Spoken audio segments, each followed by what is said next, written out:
बच्चों को संभालो भाई, ये कहाँ हुड़दंग करा रहे हैं।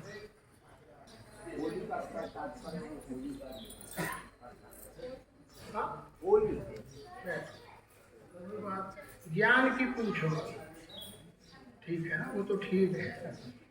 सर्वांग योग, श्रीमद् भगवद गीता या जो भी किताब धर्म शास्त्र हम पढ़ते हैं, उनमें जो जीव माया ब्रह्म ज्ञान कर्म उपासना भक्ति मुक्ति, ये प्रश्न अध्यात्म के हैं और ये सार्थक हैं। वो भी प्रश्न है पर वो ऐतिहासिक है।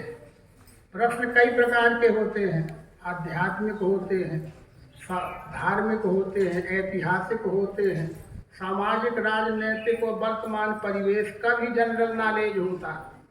अपने यहाँ भी ये है कि उसका मतलब नहीं कि यहाँ वो वाला जनरल नॉलेज पूछने लगे तो समय अपव्यय करना है यहाँ के लिए।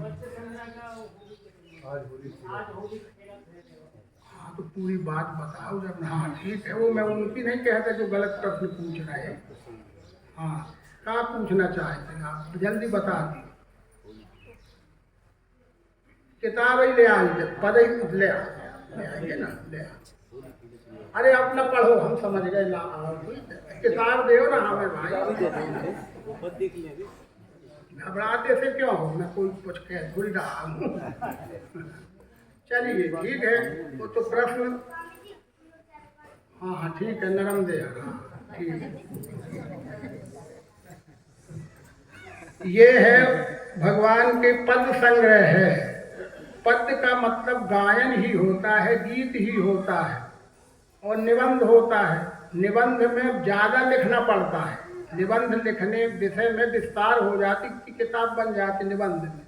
और बड़ी से बड़ी बात को पद्य में रखने से वो छोटे में भी हो जाती है, और हृदयंगम भी होती है, और संगीत भी एक मनुष्य के जीवन का अंग है, तो उसमें रुचि भी बन जाती है गायन के रूप में।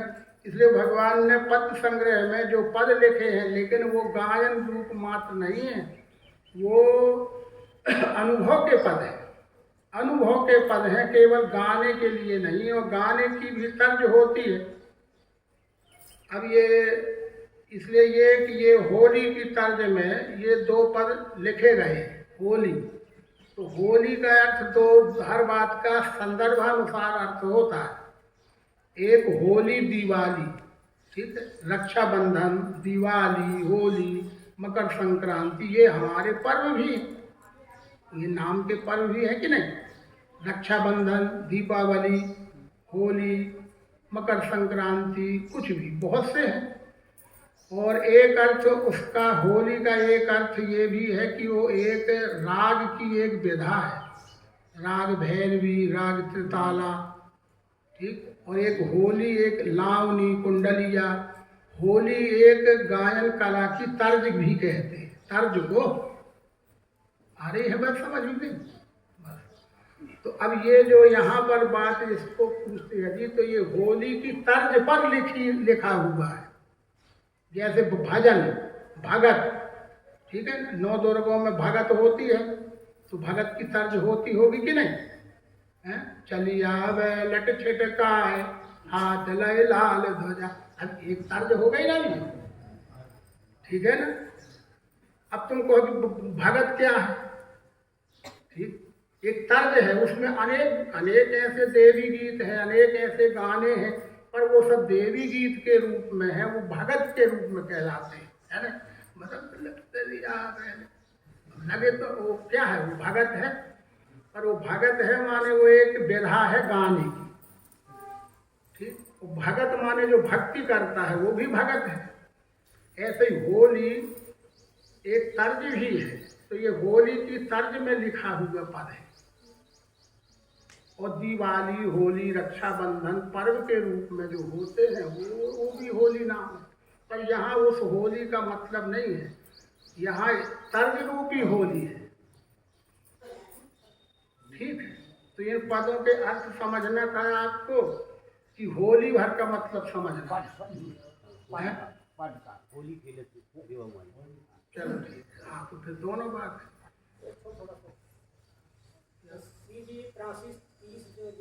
गाड़ी होगी, गाड़ी खड़ी हो, टैंकर निकालना थोड़ा। अच्छा,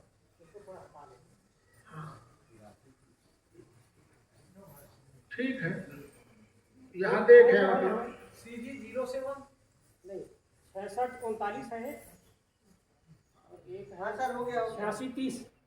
हाँ ठीक है, थोड़ा हटा लीजिए। चलिए अब इन्हीं को कर ले। ठीक है, कोई नहीं पूछना चाहेगा तो पर्याप्त समय दो। होली की राग भैरवी, राग त्रिताला, राग बहुत से नाम हैं। उन रागों में भजन, कीर्तन, होली ये सब नाम रहते हैं। तो होली की तर्ज पर गाया जाए इसलिए उसका नाम दिया है। पर अपन उसका भावार्थ समझना चाहते हैं, लक्ष्यार्थ, तात्पर्य, हेतु।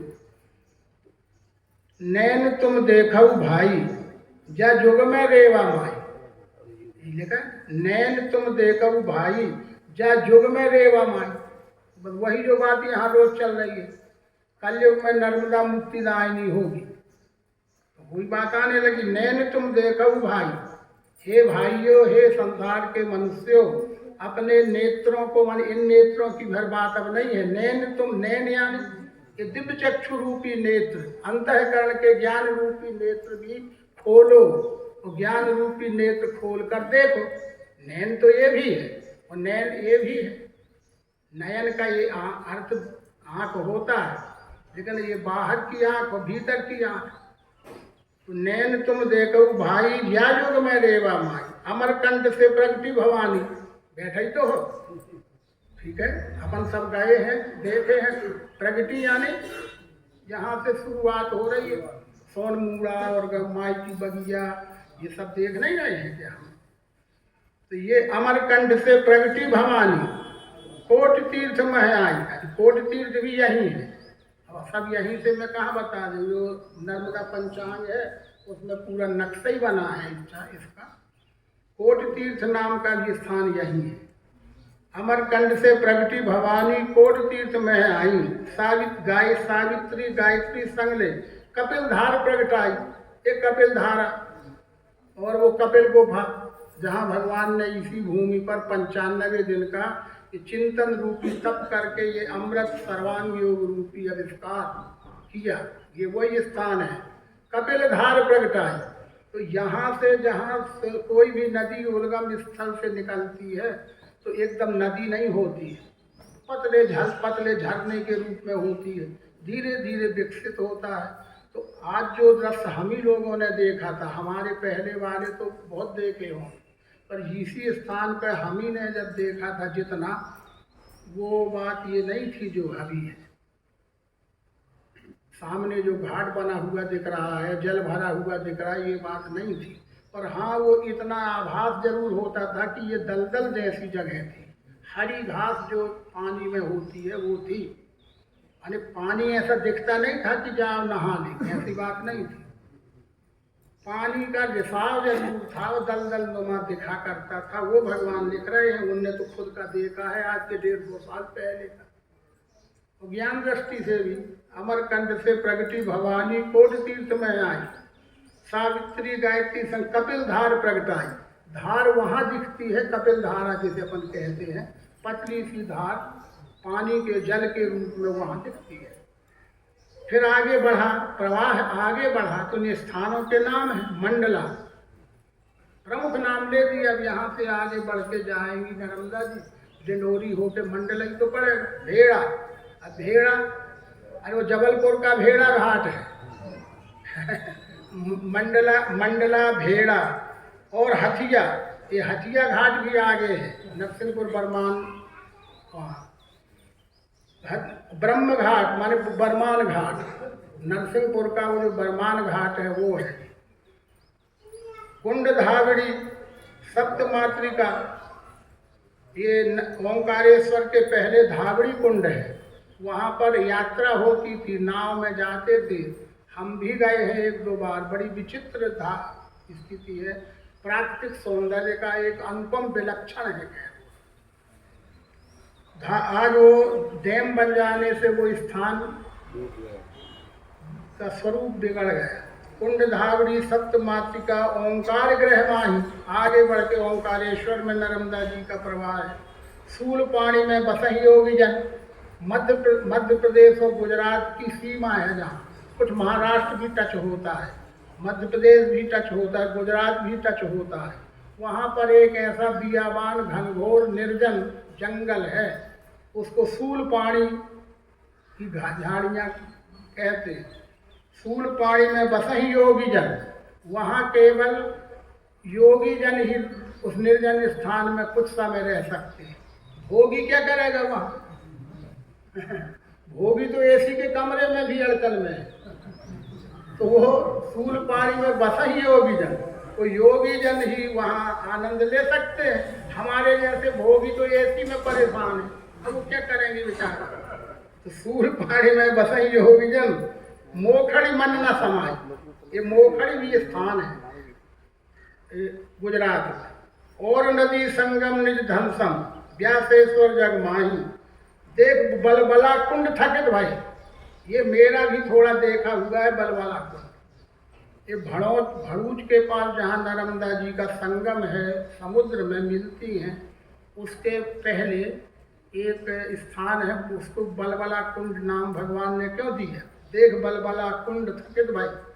बराबर आज हम आप भी देखें तो थकित हो जाना पड़ता है। हमने तो देखा है, थोड़ा सा गए थे एक बार। तो वहाँ की प्राकृतिक है, वो कोई चमत्कार थोड़ी है। नर्मदा जी का एक बहुत कुंड सा है, प्राकृतिक है, बनाया नहीं, स्वयंभू है, बनाया है। वहाँ से गैस रिसाव होता है। गैस, ये जो नेचुरल गैस, प्राकृतिक गैस, खाना बनाने वाली जो गैस है ना, ये वहाँ प्रचुर मात्रा में है। समुद्र का किनारा होने से वहाँ पर गैस का प्रवाह बढ़ता, तो बुलबुल बुलबुल बुलबुल आवाज़ भी आती है, और आवाज़ आती है भल भल भल भल भल भल। और पानी से जैसे कोई गैस उठते तो बुलबुले उठते हैं ना, छोटे बड़े, और आवाज़ भी आती है। तो अब वो तो प्राकृतिक होने से धीरे धीरे वो दृश्य वहाँ भी बिगड़ गया है, पर बराबर इतने नहीं तो अपन उतने दूर रहेंगे तो आवाज़ समझ में आ रही, भल भल भल भल भल भल भल भल क्या हो रहा है। तो वहाँ गैस रिश्ती है, इसलिए पानी में बलबलाहट होती है, उसको बलबला कुंड नाम दिया गया है। और वो समुद्र से पहले लगा हुआ स्थान है, बलबला कुंड कहलाता है। देख बलबला कुंड थकित भाई, ये भगवान की वाणी है। सब वो थकित हो गए। थकित होना यानी प्रकृति का ऐश्वर्य, ये माता का ऐश्वर्य देख करके, नर्मदा पराशक्ति का ऐश्वर्य देखा 9वें अवतार में। देख बलबला कुंड थकित भाई, जिन देखी चतुराई। मायानंद मगन भय घूमे, महिमा बरन न जाए। मायानंद मगन भय घूमे, जैसे सतयुग में गंगा जी पवित्र नदी हो गई, क्योंकि 4 अवतार वहाँ हो। त्रेता में सरयू नदी पवित्र नदी है, क्योंकि 3 अवतार हो गए। द्वापर में यमुना जी पवित्र हो गई, किसके कारण? अष्टम अवतार भगवान श्री कृष्ण का लीला।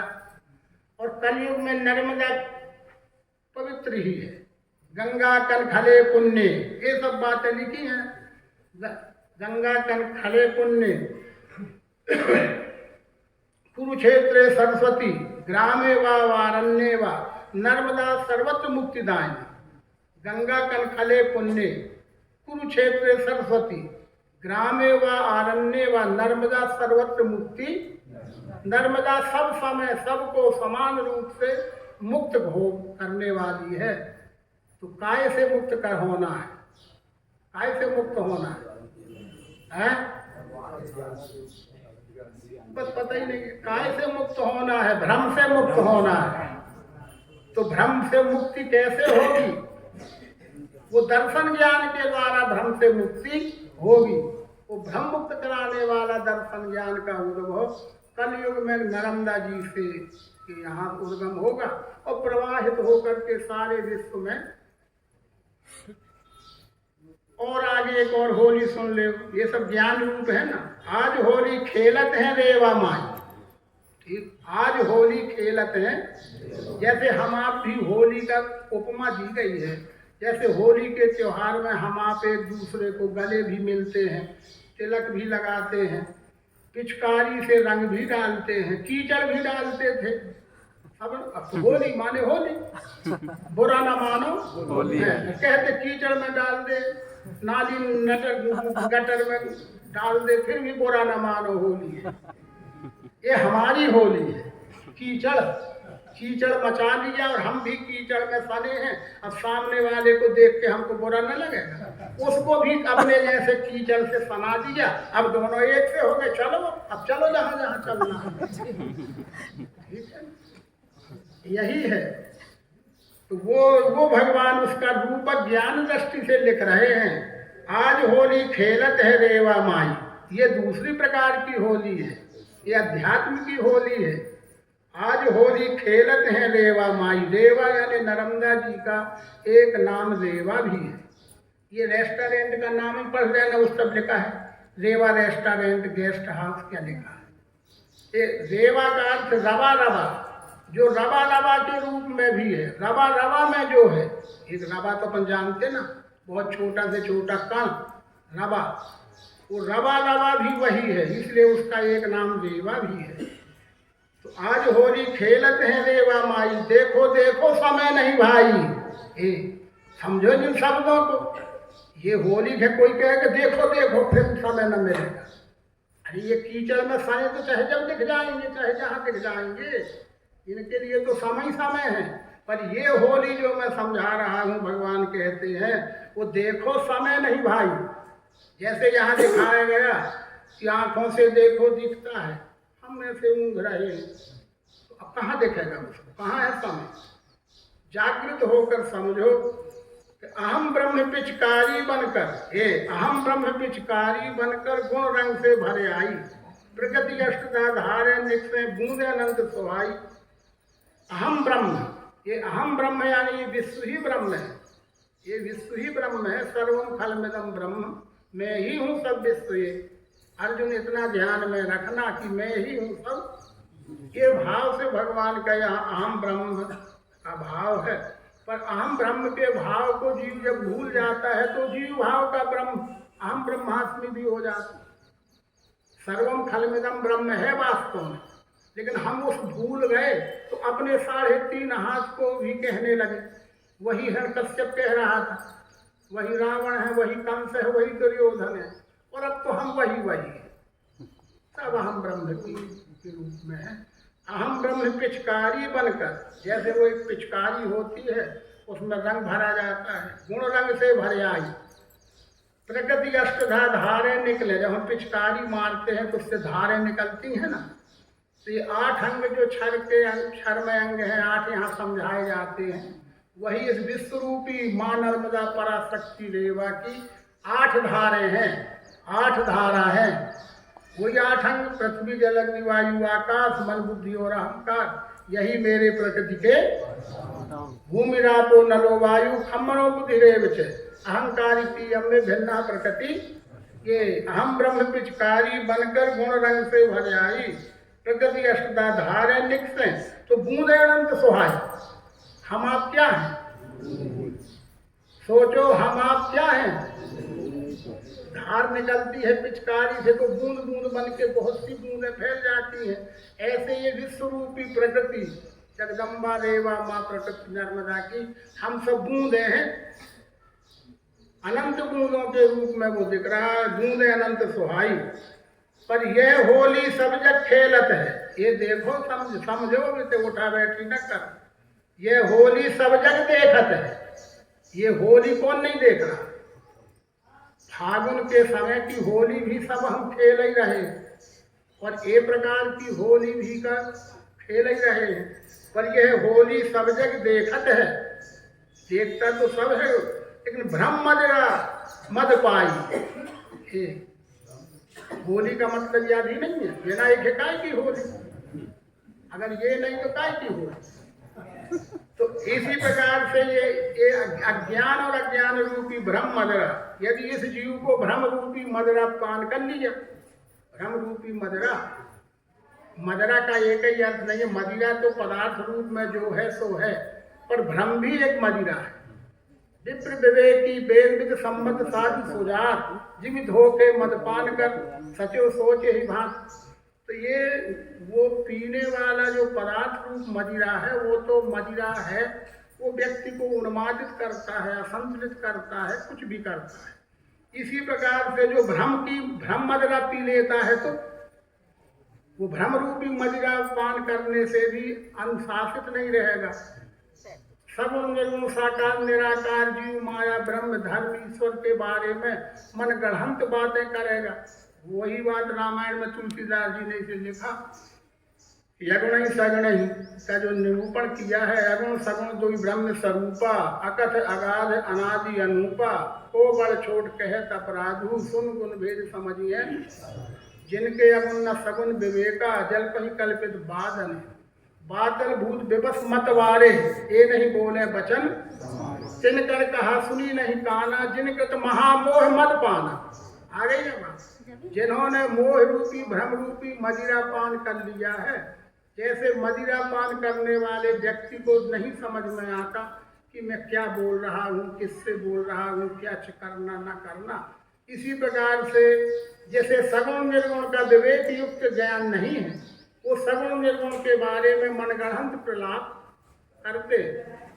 ये रामायण भी जो लिखा वही लिख भगवान लिख रहे, यह होली सब जग देखत है, भ्रम मदिरा मद पाई, मायानंद लखे कछु और ये मायानंद लखे कछु और यानी तत्वदृष्टि से मायानंद लखे कछु और जासे मुक्ति सोहाई, जिससे यह जीव की मुक्ति हो जावे। जीव का अंतिम लक्ष्य मुक्ति है, मोक्ष है।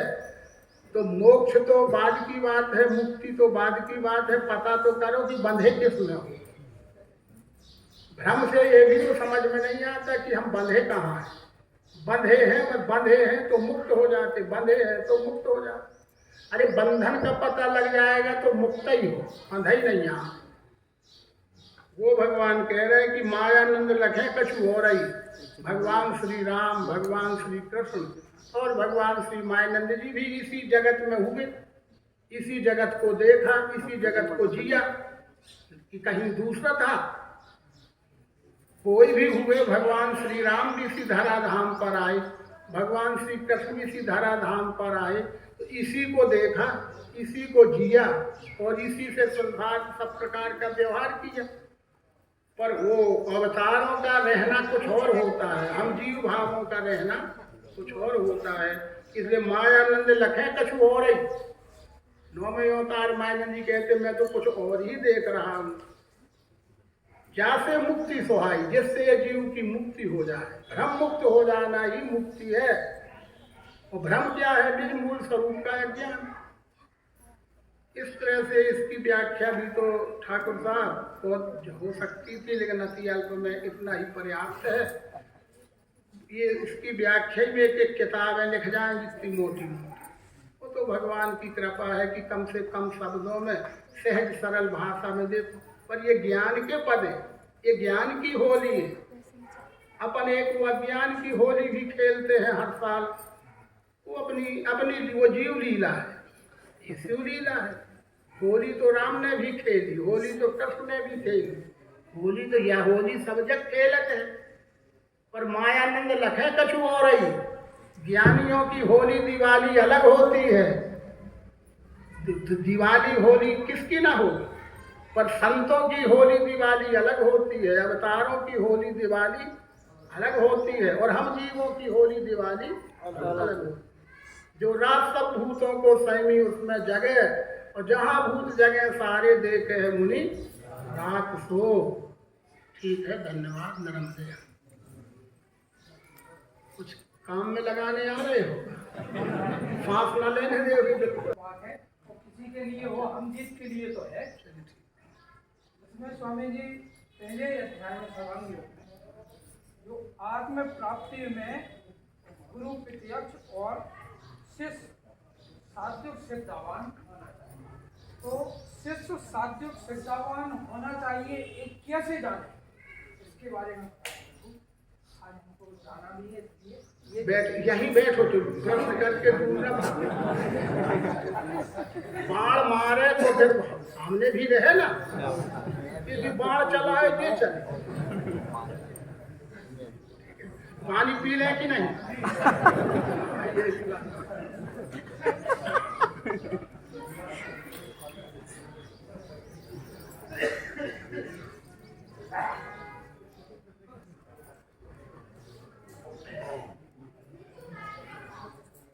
रोक देना, रोक नहीं देती।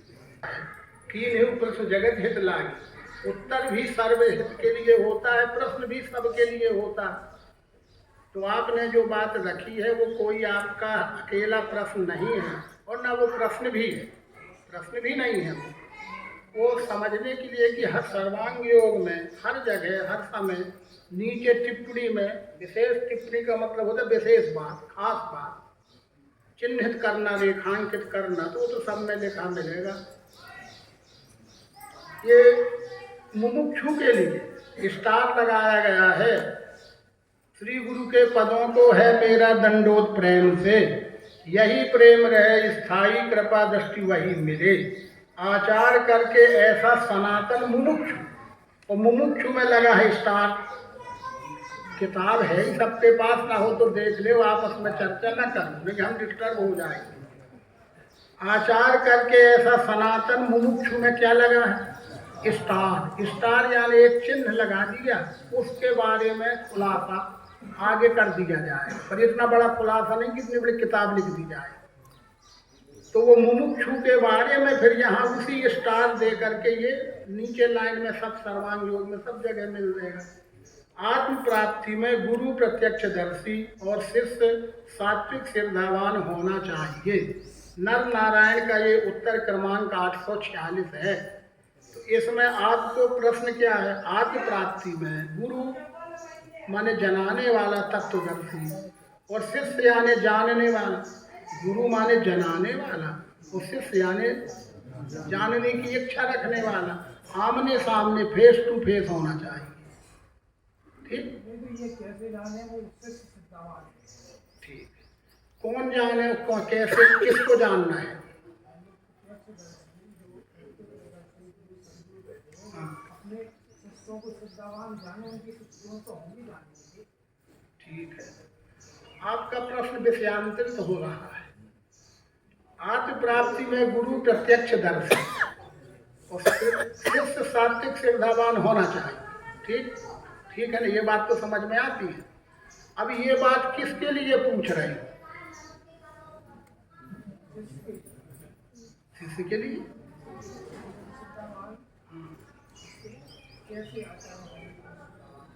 तो इसकी किसको जरूरत है भाई इस बात की जो आप पूछते हैं? आपको जरूरत है इस बात की? जानकारी ठीक है। गुरु प्रत्यक्षदर्शी सदगुरु और सात्विक श्रद्धावान मुमुक्षु, ठीक है। तो आप क्या पूछना चाहते हो?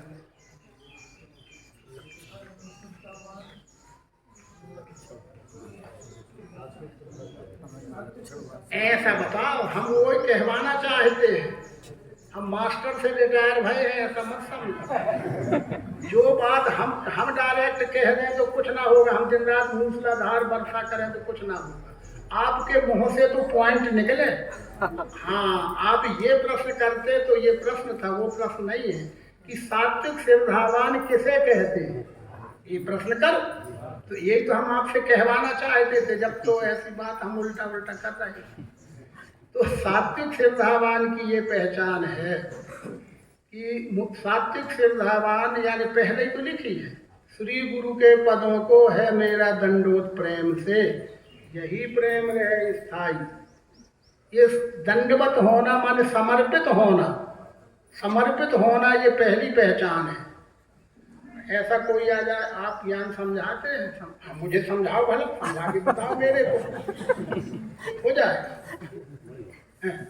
तो पहली पहचान तो यही है ना, विनम्रता होना चाहिए। विद्या ददाति विनयम, विद्या के साथ विनय जरूरी है, विनम्रता जरूरी है। झाड़ में जब फल लग जाते हैं तो उसकी डालियां नीचे जमीन तक में रख जाती हैं, और जिसमें कोई फल नहीं है वो सीधा सीधा सीधा सीधा खड़े हैं लिप्टस के झाड़। ये तो सात्विक श्रद्धावान की पहली पहचान है, आत्मसमर्पण। समर्पण समर्पण यानी काया वाचा मन से अभिमान रहित निरभिमान अवस्था। वो निरभिमान अवस्था को सात्विक कहते हैं। क्या वो रजोगुणी नहीं हो सकता? क्या वो तमोगुणी नहीं हो सकता? ये अपन एक देशी या लगा लिए है कि केवल जो सतोगुणी होगा वो ही सात्विक होगा और उसी को ज्ञान भर उसी भर को ज्ञान होगा क्या? ये गलत अर्थ है। ज्ञान तो तमोगुण को भी हो सकता है, हमसे अच्छा हो सकता है, रजोगुण को भी हो सकता है, पर सात्विक श्रद्धा माने जानने की प्रबल इच्छा हो और अभिमान रहे समर्पण हो, चाहे वो तमोगुणी भी हो रजोगुणी भी हो। जो भगवान ने लिखा है कि दर्शन ज्ञान तीनों गुणों के लोगों को हो सकता है। हम सतोगुणी भी जन्म से हैं, लेकिन हमारे में कुल अभिमान, जाति अभिमान, धन अभिमान, नाना प्रकार के अभिमान भरे, तो हम सतोगुणी भी हैं तो किसी को झोंकेंगे? तो हम ही सबसे बड़े, हम कहाँ झोंकने जाए बताओ? हम ही सबसे बड़े कहाँ झोंके हम? तो वो सतोगुणी भी है तो रहा यार, उसको होगा ज्ञान। और एक तमोगुणी भी हो पर उसमें जानने की इच्छा है और विनम्रता है तो वो ज्ञान प्राप्त कर सकता है। इसलिए ज्ञान तो दूर की बात है, संसार के व्यवहार में किसी के अधिकार की कोई चीज यदि हमें प्राप्त करना है तो विनम्रता से। जैसे हम आप सब अनुभवी हैं, बैंक गए, हमें विड्रॉल भरना है, ठीक, विड्रॉल भरना है, हमारी जेब में पेन नहीं है तो विड्रॉल भरना जरूरी है।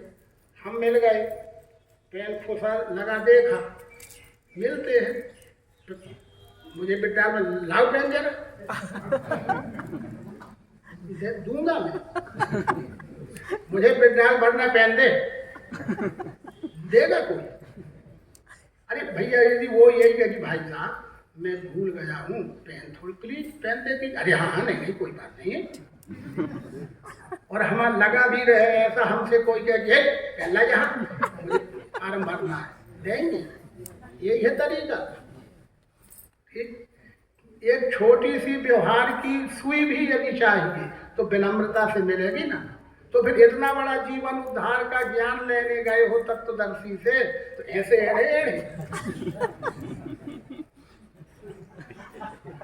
अब हम ये सब लीला देखते रहते हैं, हम ही तो देखते हैं। ये होली तो सब जग खेलत है, पर ये मायानंद लगे कछु हो रही। ये वो तपोभूमि है कि मायानंद लगे कछु हो रही, भक्ति अनन्य सोहाई। कहते नहीं है, क्योंकि कहने लगेंगे तो वो गड़बड़ है, आप लोग भग जाओगे, छूट जाओगे, कम रह जाओगे। इसलिए देखते रहते हैं, समझते रहते हैं और सब मिल विश्रुत के।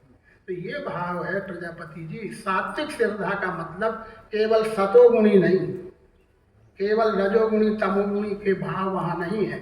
सात्विक का मतलब जानने की इच्छा और विनम्रता, जानने की इच्छा है और विनम्रता है। ठीक, आई समझ कि नहीं आई? ये था। अब आप हम इसलिए आपको घुमा रहे थे कि हम कैसे जाने, कैसे जाने। तब हम घुमा रहे थे कि दूसरे की क्यों कहते हो, अपनी बात करो कि कैसे जाने। ठीक है, बैठ रही। भगवान का एक आख्यान समझाते हैं इसी विषय, ये उसी से रिलेटेड है। जब 9वें अवतार भगवान मायानंद जी ने यहीं यह दिव्य चक्षु योग का आविष्कार किया, उसी गुफा में, कपिल गुफा में, और इसी मेला मैदान में बाहर निकल के उपदेश करने के बाद पूरे भारत में प्रचंड प्रचार प्रसार करते हुए ओंकारेश्वर में अपना मुख्यालय एक झोपड़ी के रूप में, तहाँ रचि रुचिर पर्ण तृणशाला वास करो कछु काल कृपाला। जैसे घास फूस की झोपड़ी खेतों में अपन बना लेते, ऐसे अपने हाथ से ही कुल्हाड़ी से लकड़ी काट के और घास फूस की झोपड़ी बना लिया। और विज्ञानशाला परमात्मा के प्रत्यक्ष दर्शन दिव्य चक्षु, वेदों में वर्णित ब्रह्म विद्या के अप्रोक्ष अनुभव के कर्मयोग शास्त्र का प्रत्यक्ष अनुभव यहाँ दिया जाता है। ऐसी विज्ञापन सूचना सब लगा दिया और चलता रहता था। ऐसे ही भक्तगण आते थे, बैठते थे, चर्चाएं होती थी, सत्संग होता था, चलता रहता था। एक बार का आख्यान लेकर जीवन दर्शन ले जाओ, अपन असली भगवान का साहित्य पढ़ते ही तो नहीं है। कहीं कार्यक्रम हुए तो अपन आ गए, सुन लिया और हो गया सत्संग। लेकिन भगवान का साहित्य भी पढ़ना चाहिए, तब बातें गहरी बातें समझ में आएगी। जैसे हम आप अभी बैठे हुए हैं, इसी प्रकार का सत्संग चल ही रहा है। उस समय की स्थिति के अनुसार झोपड़ी तो बनी थी, लेकिन थोड़ी दूर से आदमी साफ सफाई और कचरा घास झाड़ियां अलग करके बागड़ जिसको अपन बाड़ी कहते, कोई बागड़ कहता, जो कहता भाषा के भेद है। एक कुछ दूर से और ऐसी बागड़ नुमा बना के और एक गेट माने ये नहीं जैसे आज फैंसी गेट, उसी का गेट जो होता है, टटवा कहते गांव की बात। अब वो टटवा अब आगे जो अलग अलग चीजें होंगी, एक साधारण सा गेट लगा दिया था, पर सिस्टम ये है कि गेट आने वाला उसको खोले, अंदर आवे और तुरंत बंद कर दे। सोच ले हो, अपने से सोच लेना, तब समझ में आएगी कि जो आप कहते कि कैसे पता होता है। उसका भगवान का मैं आख्यान एक नमूना के लिए डेमो हो रहा है। तो इसी तरह से लगा था। एक बड़े महंत थे, दिव्य व्यक्तित्ववान थे, चेहरा मोहरा से बड़ा दिव्य था, साधु भेष में थे। वो आए, लगा हुआ था सत्संग, आए, उन्होंने झटके से ऐसा खोलने के भी तरीके होते, वहीं तो पहचान होने, तो खोलने का भी तरीका होता है ना। ऐसा झटका दिया, वो लकड़ी का, टाट का, बांस का, कुछ का भी बना लिया जाता है, वो ऐसी पुराना था तो टूट जाएगा। एक झटके से दिया तो वो खैर खुल गया, अध टूटा सा हो गया। फिर वो आ गए, बैठ गए। पर वो जब आ रहे थे तो जैसे हम यहाँ आसन में बैठे हैं, तो वहाँ से दूर तक का भी मुझे दिखता है। आपका मुंह तो इस तरफ है, तो वहाँ पीछे का आपको ना दिखेगा, पर मुझे आप भी देखोगे दूर तक का दिखेगा। तो ऐसे ही भगवान बैठे थे अपने आसन में, लोगों का मुँह उनकी तरफ था। वो आ रहे थे तो उनको दिख रहे थे कि हाँ कोई महात्मा जी आ रहे हैं, अच्छी बात है, सत्संग के लिए आ रहे हैं, दरवाजा खोला है, अच्छी बात। पर जब आ ही रहे थे तो अब वो उत्तरा हो रहा है आपका। भगवान कहते कि देखो ये जो महानुभाव आ रहे हैं इनको ज्ञान नहीं होगा, समझना बात। आ रहे हैं, कोई चर्चा बातचीत कुछ नहीं है ना। कहा जा रहा है कि भक्तों से सामने कि ये जो सज्जन आ रहे हैं महात्मा जी, इनको ज्ञान न पटेगा। बस ठीक है, वो आ गए, बैठे रहे और पांव पटकते हुए, पैर पटकते हुए आना, पैर पटकते हुए निकल जाना। जब वो चले ही गए तो फिर लोगों ने पूछा कि आपको लेकिन कैसे पता हो गया कि इनको ज्ञान न पटेगा। वो जो आप कह रहे कि सात्विक श्रद्धावान की क्या पहचान, ठीक है। तो भक्तों ने भगवान से पूछा कि आपको बिना व्यवहार किए कैसे हो गया कि इनको ज्ञान न पटेगा। वास्तव में उनको नहीं पटा, थोड़ी देर बैठे और पैर पटकते हुए, और पैर पटकते हुए तो आए हैं और पैर पटकते हुए चले गए। अब उनको क्या पटेगा, सात्विक श्रद्धा ना रही ना। तो भगवान ने कहा, उत्तर दिया कि इसमें भी कोई चमत्कार मत सोचो, ये कोई चमत्कार नहीं है, लक्षण से पहचान हो जाती है। जब वो महानुभाव आए थे तो वहाँ टटवा लगा था, लकड़ी का हो, कुछ भी हो, या आज के गेट भी हो, तो हम आए और वैसे ही लगा दें, आए और वैसे ही लगा दें। ये शिष्टाचार है ना कि किसी के घर गए हो, दोनों पल्ला खोल के और तुम भीतर जाके बैठ जाओ, वहाँ पूरे दोनों पल्ले खोले हैं, जानवर कुछ भी उसका नुकसान हो जाए। तो इतना विवेक जिसको व्यवहार में नहीं है, जिसको व्यवहार के बैठने उठने का भी विवेक व्यवहार नहीं है, उसको ये आत्मदर्शन ज्ञान कैसे बटेगा। आगे बात समझ, कहने में बुरा भला न मानना। हमें उठने बैठने का विवेक नहीं है तो हमें आत्मदर्शन कैसे पटेगा। इसलिए 6वां अध्याय आत्मसंयम योग का, आत्मानुशासन को, असंयमी को योग सदे नहीं, ये असंयमी को योग नहीं सदता। योग युक्त मुनि को ही ब्रह्म तत्काल है मिले। ये योग युक्त मुनि को ही ब्रह्म तत्काल है मिले। तत्काल माने एक क्षण नहीं लगेगा।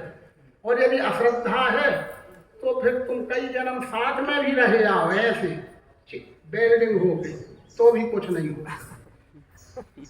ये है प्रयोजन। सात्विक श्रद्धावान की यह पहचान है कि वो अनुशासित हो, देश काल परिस्थिति के अनुसार व्यवहार करता हो, और ज्ञान प्राप्ति के लिए ललायत हो और विनम्र हो, तो फिर तत्काल भगवान लगे को देर लगेगी कि उसको तत्काल, अरे जानत तुम है। ठीक है, समय भी आज का पूरा भी हो गया, अच्छी बात पूछा। अब समाप्त किया जाता है। ये प्रातःकालीन सत्र 8 बजे से 9 बजे तक ही हम आपने इसको निर्धारित किया था। 8 बजे इसलिए कि देर होती है दिनचर्या से निवृत्त होने में, और 1 घंटा तो कम से कम सदुपयोग होना चाहिए समय का। तो 8 से 9 का समय हो चुका है। इस सत्र को अब यहीं स्थगित किया जाता है। पुनः 10 से 12 ही वो है, लेकिन उसके पहले पद गायन वगैरह हम शुरू कर लेंगे। और आज भी इस सत्र में भी 3-4 लोगों को हम आप मौका दें। 25-30 मिनट की बलता 25 मिनट भले कर लें, अधिक से अधिक लोगों को सुनने का लाभ है। न जाने किसकी बात हमें जच जाए, न जाने किसकी भाषा हमको पट जाए, इसलिए अलग अलग लोगों से वही प्रयोग अलग अलग लोगों से करवाने की परंपरा भगवान ने रखी है कि हमारे से भी हो सकता है किसी को वो बात न जटे और किसी और से जच जाए, न जाने किस भेष में नारायण मिल जाए। ये भावना से यहाँ पर सभी को अधिक से अधिक लोगों को मौका दिया जाता है, क्योंकि हम आप भी सभी श्रेणी के होते हैं। किसका किससे मेल खा जाए हमें किसी को कोई पता नहीं रहता है। इसलिए अपन श्रद्धा पूर्वक जो भी शासन पर बोले, जानो वो सदगुरु बोल रहा है। वो तो सदगुरु बोल रहा है, ये थोड़ी कुछ बोल रहा है। वो जो भी बोल रहा है वो सदगुरु का स्मरण बोल रहा है, उसको हम श्रद्धा से लें। और उसमें से बहुत सी बातें हमारी मेल खा जाती हैं। जैसे भाषा की दृष्टि से जो वहाँ लगा दिया जाता है, उसको यहाँ छत्तीसगढ़ी में कुछ और कहते हों। आज की भाषा में उसे गेट कहने लगे, और गांव खेड़े की भाषा में उसे क्या कहते थे, है ना, टटिया। अब वो टटिया आप कहोगे कि हाँ कौन समझेगा, दूसरे ना समझे, लेकिन आप टटिया कहोगे तो हम तो समझ लेंगे, क्योंकि हम वही वाले हैं। इसलिए किसकी बात किससे मेल खा जाए। भाई हमारे सामने लोग गेट ही गेट कहेंगे, तो हमने तो अपना गेट नहीं देखा था भाई जब जन्म लिया था। आज गेट देखने लगे स्टील के और इसके और उसके। अब वहाँ टटिया लगी थी, अब ये टटिया नहीं समझेंगे दूसरे, लेकिन हमने तुम टटियों में जिया है तो हमें पता है कैसी टटिया होती है। टटियों के तो घर तक बने, अभी भी बने। तो ये मेल खाने के लिए सब होता है, समाप्त किया जाता है। टटिया समझ जाओ प्रजापति जी, वही है सात्विक सिद्धांत।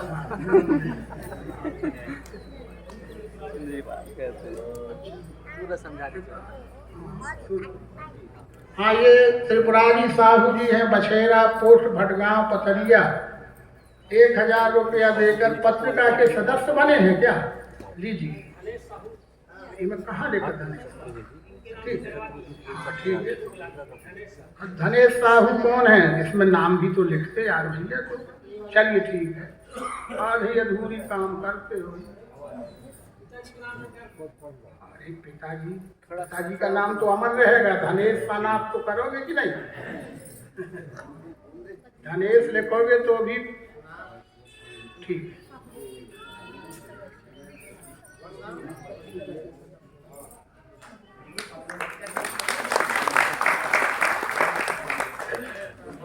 पत्रिका है जो यहाँ उपस्थित हो आकर के स्वामी जी प्राप्त करना। श्रीमती कुसुम नरेश त्रिवेदी, यहाँ तो गुजरात की बात है, आप कहाँ बने? झाकरानंद जी, ये सब कहीं और के रमेश भाई से लग, ये सब यहाँ के है ही नहीं। हाँ, वो झांसी जो आए हैं हरनाथ सिंह, वो भी वही भिंड के हैं। नहीं हम सब नाम बोलो, यशपाल सिंह चौहान, वो भी वहीं से हैं, यहाँ नहीं।